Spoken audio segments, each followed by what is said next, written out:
John from Ripewave Audio with our first in a series we're calling Why to Buy. And the first brand and products we're covering is Anthem with their AVM processors and their MRX receivers. These are now all 8K models and they range from $1,900 all the way up to $7,500. Now, Ripewave Audio has covered Anthem and their receivers and processors with a lot of videos, and the ones that were dedicated to Anthem was starting back in 2020 when they introduced this new range of products. Now, at that time, they were only 4K capable with the previous HDMI standard, but now with HDMI 2.1 support, they all have the 8K after them. Of course, this range got a refresh, but when it was first introduced in 2020, it was a 4K model. And then we did some more videos in 2022 that introduced the AVM 90, which was held from its original announcement until the 8K could come out. And then we did a whole refresh of the 8K videos for the whole series later that year. And then we finally brought in one of these models for in-house review. That was the AVM 70 8K. We did 3 videos on that. You can always go back and take a look of these that we've done over the last few years. So here we are in 2024, looking again at Anthem. But this time we're going to be a little more pointed and give you some guidance on why you might select an Anthem product over other brands if you're in a market for an AV receiver or processor. Now, this range looks very similar whether you're looking at one of the receivers or processors. They all look the same in the front. Here we got the flagship receiver and processor side by side. Unless you look at the fine details, you won't know the difference in the models. Of course, turning it around the back, it's obvious which is the processor and which is the receiver because the processor has those balanced outputs versus the receiver, which only gives you the unbalanced outputs on that unit. Of course, you have also those speaker terminals that are on the receiver that you wouldn't find on a processor. But otherwise, these units are all derived from the same family. If you look at lower models of processors and receivers in each category, you'll just notice a depopulation on the back here of terminals, whether that's an input or an output. And here are the 2 models for the processors, the AVM 90, which is the flagship, $7,500, the 70, which is $4,000, quite a bit less money, and it just drops a couple of channels on support. Of course, the similar on the receivers, starting with the 1140, the 740, and then down to the 540. As you can see, the depopulation of speaker terminals as you move down the range, and the number of channels of processing, somewhere between 8 and 17, depending on the model that you select. Of course, the price goes up as you add those more channels. I find that as far as receivers, these being 140 watts per channel, 2 channels driven rating, we're generally seeing for the more premium receivers around 140, maybe 150 watts per channel into 2 channels driven is kind of the sweet spot. That's where a lot have gone, whether that's Marantz or Yamaha, what have you. So not a big differential there, although these are Class AB amplifiers as we understand. Looking inside this, we could see these are using toroidal power supplies. And here we see the Anthem kind of Photoshopped version of it, but then the real photos over here on the right-hand side, the processor being on the top and then the receiver on the bottom. And you can see these are real derived products using similar boards and similar layouts and similar chassis. So let's get into why you would buy an Anthem, maybe another versus another product. Well, one of the things that Anthem is known for is their sound quality. And of course, as you move up their model line, you're going to spend more, but you're also going to get a little improvements in sound quality. With that 1140 being the best sounding receiver they make, and the AVM 90 having more premium components in there, better DACs, etc., than the 70, that's going to do better. Now, we haven't in-house reviewed them, but we have on this chart is the AVM 70, which we brought in-house. We found that to be a top-tier product. So of course the AVM 90, we would expect to sound maybe a little better than that. Would that introduce a whole new tier? Of course, we haven't brought in a Marantz AV10 as well, which that really competes with, but you're at least going to get tier 1 versus what you see on this chart from the other brands. So if you're seeking premium sound, I think Anthem is a good place to start. Another reason why you might choose Anthem is there's a good mobile app. And this is available on the Google Play Store or the Apple App Store. And you can download the latest version. It's good to see now, since when we brought in a year ago the Anthem unit, this is now out of beta, and this is on the standard sites for download, so fully released at this point. And this provides a good alternate to the physical remote that comes with it. And I would say would be my preferred, given the choice. The remote that comes with it is the same remote that came with prior generations of Anthem. So if you are one that likes to navigate your system through a mobile app, this could be one of those reasons that you would choose the Anthem. It runs off of Wi-Fi. You can control your zones. You can look at your features. You can turn on and off Anthem ARC, the room correction. So it provides a pretty good user experience. You would also choose Anthem if you only cared about the core formats out there for movies and the immersive formats. So Dolby Atmos, DTS:X, IMAX Enhance, and Dolby Vision are all supported by this unit. But what you don't get are some of the more niche formats like Oral 3D, DSD on the audio side, and DTS:X Pro. Now, Anthem at one point was advertising that they were going to come out with DTS:X Pro support, but hasn't been any word since they dropped that off their site fairly early after that original 2020 announcement. So we're not expecting that. Of course, as you add in things like DTS:X Pro, you'll need more processing power and all that. Not sure if that's the reason or they just made a business decision not to support these. It has a lot of built-in streaming support: Apple AirPlay, Google Chromecast, Spotify Connect, Bluetooth. Now they show Roon as coming soon, but there is Roon capabilities available now. What we're waiting for, I believe, is the Roon tested certification, and that's what's been pending, I think, since the 2020 website went up. So I don't, again, understand what's taking them so long, but this is a smaller company.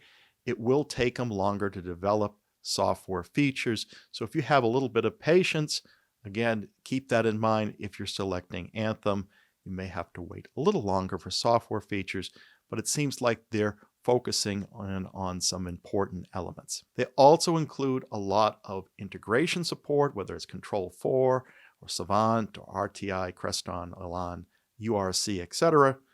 It's built in, ready to go for your custom integration project. On channel support, these units will allow for, particularly looking at the processors. When they say it's a 9.4.6 or 9.2.6 processor, you don't have to make any compromises. Those 9 channels will always have the ability to do a front wide without having to make a choice on that output, where that's going to be used for front wide or a third row of heights. You could do the front row and a third row of heights because it supports 17 or 19 channels of processing.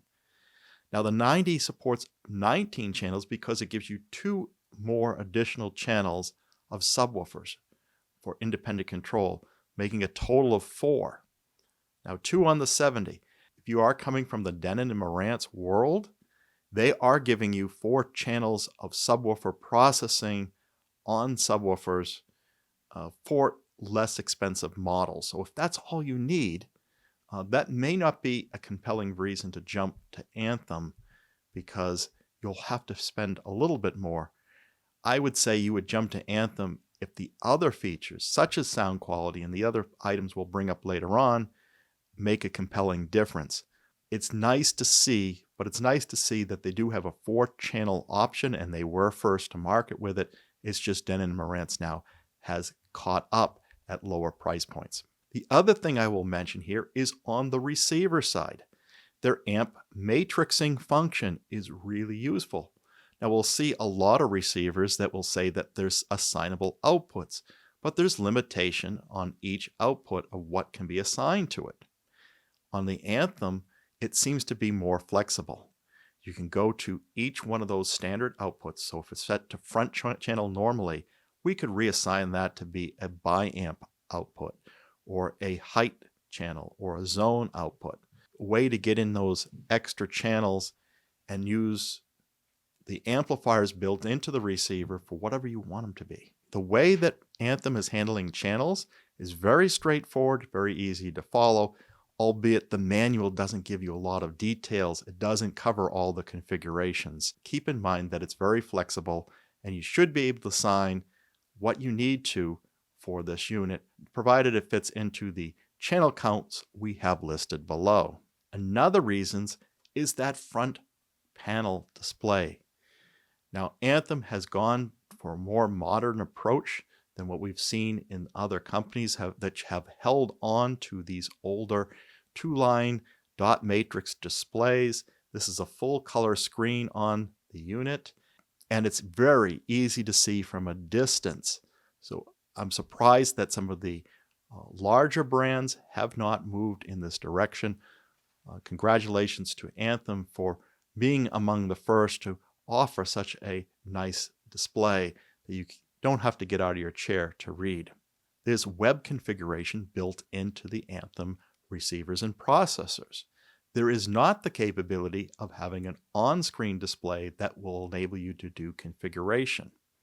So you'll have to use this web display, or as an alternate, you may use that front panel, a multifunction wheel knob on the front to make those selections. So either way will work. I just feel that the web configuration is going to be the easiest, but if you don't have a laptop or a tablet handy nearby, you may just use what's on the front panel. But this is a very good way to configure it. Just keep in mind that you won't have an on-screen display configuration. But some of you might prefer that. And we've seen the likes of Monoprice and others going in that direction as well. Another feature that might capture interest for Anthem are their virtual inputs. You're not limited to your physical inputs. Instead, you could take the same input, for example, an ultra high definition Blu-ray input, and have different parameters for your speaker profile, the modes that you want for the output, how Anthem room correction is on or off, and what you're going to be using for processing and lip syncing, etc. Very granular to set this, a lot more flexible than we see in a lot of processors and receiver. This is an excellent feature. We wish more brands would do this so they would have more flexibility and you could recall those settings more quickly. Other brands may have a similar feature, but you could be limited to, like, say, 4 presets. There are also 4 speaker profiles, which you can apply calibration for each of them. So if you have a different speaker layout for 2-channel where you're running bi-amp, and then you want to have another layout that you are using front wides instead of the bi-amping for your movies, you can have those set up to 4 different presets, and each with its own calibration file, which leads us to Arc Genesis. Anthem has decided to create their own room calibration system called Arc Genesis. So don't expect to find Dirac or Odyssey or any other room calibration within an Anthem product. You'll find Arc Genesis. Now the great news is it's fully licensed with the full feature set when you buy one of these receivers or processors. And when you buy those receivers and processors, they come with a calibrated USB microphone. Now the software runs from a computer, which is probably the preferred way to do it if you really want to get in and hit all the features and details. But they also have this mobile app that can connect. Now it does require a USB on the go or OTG adapter that will take it from that standard USB connection to something that will fit your phone and let the phone use that as a microphone input. And that way you can have that calibrated microphone rather than what's built into your mobile device, which is probably not that great. You can store up to 4 profiles or filters. The other great thing is it will handle the subwoofers independently. So 2 channels of independent subwoofers, except for the AVM 90, which will do 4 for its capabilities, and it does it with phase adjustment on those independent subwoofers. So very good. You don't always get that with a room calibration system, or at least not without paying extra money. You can do some custom target curves, albeit not quite as flexible as what I've seen with Dirac or with Odyssey Mult EQ-X, but it gives you some ability to adjust, like a tilt or a gain that's going to happen on the bass or on the treble side.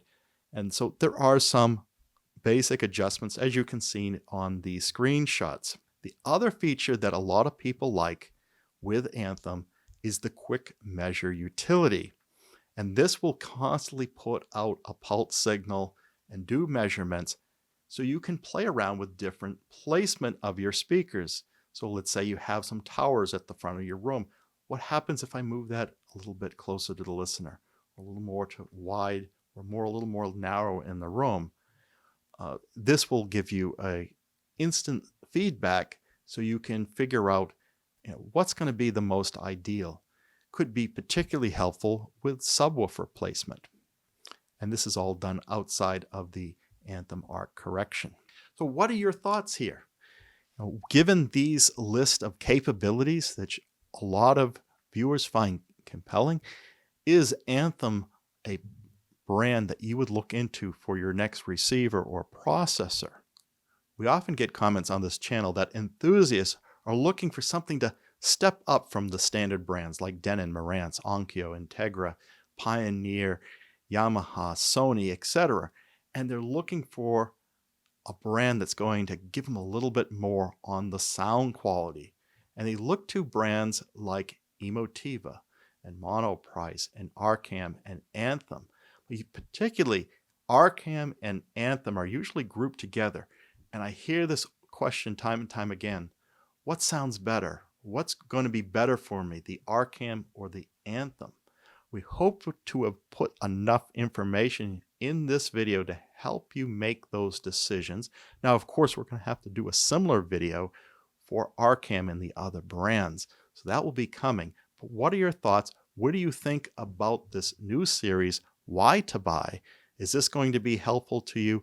Do the comments that I made today ring true to you? Do you have something additional to add? That feedback would be useful to the Ripewave audio community. And if you enjoyed this video, please like and subscribe. And if you want to take your involvement to the next level, we do have our Patreon channel at www.patreon.com/Ripewave. Of course, you can give us that one-time donation. Always appreciated to help us create new content here with the thanks button. Of course, it costs nothing to hit that bell notification so you're informed when the next video is posted. Until then, keep evolving your audio experience.